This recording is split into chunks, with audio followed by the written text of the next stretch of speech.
اور مجھے دوسرے پروگرام کی طرف، رات کے پروگرام کی طرف جانا بھی ہے، لیکن غور سے سن لیں، معراج کا یہ بھی حصہ ہے۔ فرمایا کیونکہ معراج میں حضور اللہ فرماتا ہے لِنُرِيَهُ مِنْ آیَاتِنَا، ہم نے ان کو اس لیے سیر کرائی مسجد حرام سے مسجد اقصی تک تاکہ ہم ان کو اپنی نشانیاں دکھائیں۔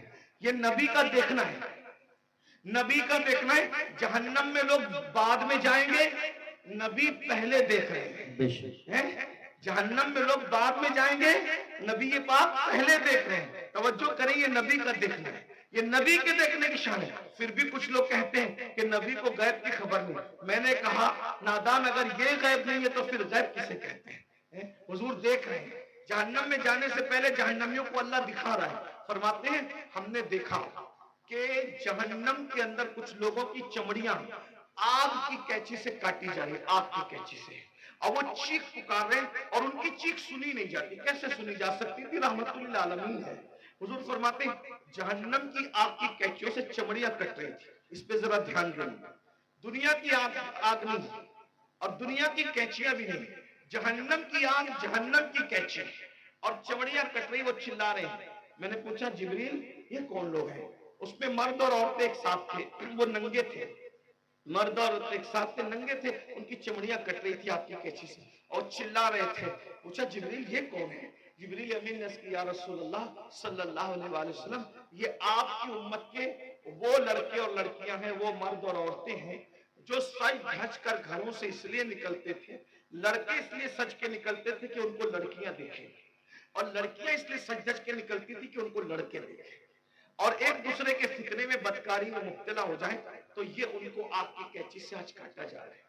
دیکھیے سجنا سنورنا برا نہیں ہے، لیکن اس لیے سچ کے نکلنا کہ لوگ میری طرف گناہ کے حوالے سے مائل ہوں، بدکاری، ورنہ سچ کے نکلنا تو میرے نبی کی سنت ہے۔ بے شک ام المومنین سیدہ عائشہ صدیقہ فرماتی ہیں کہ جب حضور گھر سے نکلتے تھے، اگر آئینہ میسر نہیں ہوتا تو حضور پانی میں اپنی شکل انور دیکھا کرتے تھے، تو میں کہتی تھی حضور آپ بھی؟ تو آقا فرماتے ہیں عائشہ اللہ حسن والا ہے اور وہ حسن کو پسند کرتا ہے، اگر کوئی بندہ گھر سے سج سنور کر زینت کے ساتھ نکلتا ہے تو جس کے پاس جاتا ہے اس کی بھی اور جو جاتا ہے اس کی بھی اللہ دونوں کی مغفرت فرما دیتا ہے۔ ہمارے یہاں تو نماز کے لیے بھی سج سنور کر مسجد جانے کا حکم ہے، لیکن افسوس اس بات پر ہے سجنے پر اسلام اعتراض نہیں کرتا، سنورنے پر اسلام اعتراض نہیں کرتا، زینت کرنے پر اسلام اعتراض نہیں کرتا۔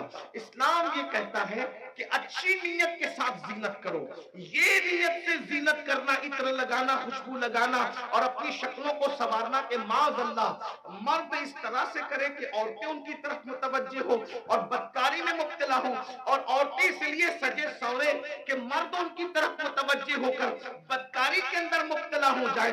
میرے آقا صلی اللہ علیہ وآلہ وسلم کی کنیزوں سے ایک بات کہنا چاہتا ہوں، سنورنا عورتوں کو ضرور ہے لیکن باہر نکلنے کے لیے نہیں بلکہ اپنے شوہر کے لیے۔ یہاں تک فرمایا گیا جو عورت اپنے شوہر کا دل خوش کرنے کے لیے بنتی اور سنورتی ہے، اللہ تبارک و تعالی ایسی عورت کو نفل نماز پڑھنے سے زیادہ ثواب عطا فرماتا ہے۔ لیکن یہاں بازار میں جانے کے لیے نہیں سنورنا، ولیمے میں جانے کے لیے نہیں سنورنا، باہر نکلنے کے لیے نہیں سنورنا، عورت کو اگر سنورنا ہے تو شوہر کے لیے سنورنا ہے۔ اور ایک بات بھی اپنی بہنوں سے کہہ دوں، اللہ کے رسول علیہ السلام نے تو یہاں تک فرمایا جو عورت عطر اور خوشبو لگا کر اپنے گھر سے نکلتی ہے کہ وہ خوشبو مردوں کو اپنی طرف مائل کرتی ہے، ایسی عورتیں قیامت کے دن زانیہ عورتوں کی حیثیت سے اٹھائی جائے گی۔ اللہ اکبر، زناکار عورتوں کی حیثیت سے اٹھائی جائے گی۔ عورتوں کو باہر نکلتے وقت تو خوشبو بھی نہیں لگانا چاہیے اور برقع بھی ان کو ایسا پہننا چاہیے کہ اتنا ڈھیلا ڈھالا برقع ہو کہ ماں اللہ اکبر کہ پہننے والی عورت جو ہے وہ اس کا جسم چھوٹا ہے یا بڑا ہے، اس کا جسم دبلا ہے یا موٹا ہے، اس بارے میں کسی کو اندازہ نہ ہو۔ اتنے ڈھیلے اور اتنے بھدے کپڑے پہننے چاہیے برقعے کے حوالے سے۔ لباس اچھا پہنو لیکن برقعے کا کپڑا بھدا ہو، برقعے کا کپڑا چمکیلا نہ ہو، برقعے پہ ڈیزائن نہ ہو. امام غزالی رحمتullah علیہ نے آج سے 900 سال پہلے فتویٰ دیا تھا کہ ڈیزائن والا برقع پہننا جائز نہیں ہے. 900 سال پہلے عورتوں کو ڈیزائن والا برقع پہننے سے منع کر دیا گیا. اور آج تو برقعے کے ڈیزائن تو دیکھو کہ معاذ اللہ جو نہیں دیکھنے والا وہ بھی دیکھنے لگے. یہ کیفیت ہے, یہ حالات ہیں. اس لیے میں اپنی بہنوں سے کہوں گا, دیکھو یہ دنیا ہے بہنوں, یہ دنیا ہے. ایک جملے کے لیے اپنی آخرت برباد مت کرو. یہی ایک جملہ نا کہ سہیلیوں میں بند سمر کے جاؤں گی تو سہیلیاں کہے گی تو کتنی اچھی لگ رہی ہے. بس ایک جملہ, اس ایک جملے پہ اپنی آخرت خراب کر رہی ہوں. اس ایک جملے کو سننے کے لیے اپنی آخرت برباد کر رہی ہوں. میری بہنوں کون کیا کہے گا؟ سہیلیاں اتنا کہے گی, رشتہ دار کی عورتیں اتنا کہے گی تو کتنی اچھی لگ رہی ہے, اور بڑھ کر ایک لمبی گالی بھی دے دے گی کہ تو بالکل ہیروئن کی طرح لگ رہی ہے. میں سمجھتا ہوں کہ ہم کو کوئی ہیرو یا ہیروئن کہے, اس سے بڑی کوئی گالی مجھے نہیں لگتی. کیوں؟ اس لیے کہ ہیرو ہیروئن کون ہے؟ یہ وہ لوگ ہیں جو اسکرین کے سامنے آ کے زنا کرتے ہیں, یہ ناچتے ہیں. تو کس کوئی ہم کو نچنیا, بھئی اگر کوئی کہے کہ تو مولانا لگ رہا ہے تو مولانا کا مطلب کیا؟ علم والا. مولانا کا مطلب کیا؟ شریف. مولانا کا مطلب کیا؟ نمازی. مولانا کا مطلب کیا؟ متقی, پرہیزگار. اب اگر کوئی کہے کہ تو ہیرو لگ رہا ہے, تو ہیروئن لگ رہی ہے, تو آپ مجھے بتائیں کہ وہ لوگ کیا کیا کرتے ہیں. میں کسی سے نفرت نہیں کرنے کی بات کر رہا ہوں, میں کوئی نفرت کی بیج نہیں بولنے آیا ہوں, لیکن ایک بات کہتا ہوں, اسکرین پر آ کر کے زنا کرتے ہیں کہ نہیں کرتے؟ فاحشہ عورتوں سے بھی زیادہ گندے یہ لوگ ہیں کہ فاحشہ عورتیں تو چھپ کر کے گھروں میں زنا کرواتی ہیں, لیکن یہ تو اسکرین پر آ کر کے زنا کرتے ہیں, کیمرے کے سامنے آ کے زنا کرتے ہیں, بدکاریاں کرتے ہیں. اور تم خوش ہوتے ہو کہ مجھے تو یہ کہا جا رہا ہے, فلمی اداکارہ سے تشبیہ دی جا رہی, میں کتنی اچھی لگ رہی ہوں. میری بہن یہ گالی, یہ گالی. اور سن لو, ایک ایسا گندا جملہ سننے کے لیے تم اپنے نبی کو ناراض کر رہے ہو, تم اپنے خدا کو ناراض کر رہے ہو. اللہ اکبر. اس لیے میری گزارش ہے, یہ دنیا ہمیشہ نہیں رہنے والی, یہ دنیا نے ہمیشہ نہیں رہنا, دنیا نے ختم ہونا ہے. بلکہ دنیا جب ختم ہوگی, ہماری زندگی تو دنیا ختم ہونے سے پہلے ہی ختم ہو جائے گی. اور بزرگوں نے فرمایا قیامت جب آئے گی ضرور آئے گی, لیکن اس کی قیامت تو اسی دن آ گئی. کب آ گئی اس کی قیامت؟ جس دن ہماری روح کا رشتہ ہمارے جسم سے ٹوٹ گیا, جس دن ہمارا انتقال ہو گیا, اسی دن ہماری قیامت آ گئی. اب ہم آخرت کی تیاری نہیں کر سکتے. میں اپنی بہنوں سے پوچھنا چاہتا ہوں اور آپ سے بھی کہنا چاہتا ہوں, کبھی تصور کیا, اپنی قبر کا تصور کیا؟ ایک دن ہم قبر میں جائیں گے, ضرور جائیں گے, قبر کے اندر داخل ہوں گے, ضرور داخل ہوں گے. سوچو تو صحیح, وہاں کا اندھیرا سوچو. جانا تو ہے, اس کا کوئی انکار کر سکتا ہے؟ نہیں کر سکتا.